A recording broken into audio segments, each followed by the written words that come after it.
It is Nate Diaz fight week, and if you are a betting man who is putting money on Nate Diaz, there is a lot of money to be made. Right now, as it sits, Nate Diaz will go into UFC 279 as a plus 850 underdog. And on Sunday morning, if we wake up and Nate Diaz did shock the world, it's almost guaranteed that he did it in rounds 3, 4, or 5 if Khamzat Chimaev gasses out and Nate Diaz finds the finish or wins those last 3 rounds. Nate Diaz is always in shape. He runs triathlons, and he has been in a number of 5-round wars before. Khamzat Chimaev, on the other hand, went 3 rounds with Gilbert Burns, and he was gasping for air towards the end of that fight.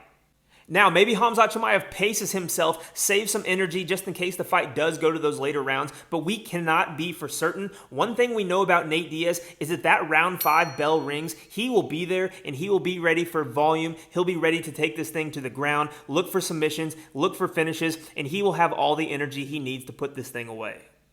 So if you are a Nate Diaz fan and you want to put some money on him, and we're getting closer to fight night every single day, the lines are going to start coming out, and you might want to look and see what the odds are for Nate Diaz to win in rounds 3 through 5. But if you do not want to get greedy, there is plenty of money to be made off the Nate Diaz money line at plus 850, meaning bet $100. You are going to win $850 in return. If you don't want to get greedy, this is not a bad way to go. If you believe in Nate Diaz, there is going to be money to be made this weekend at UFC 279.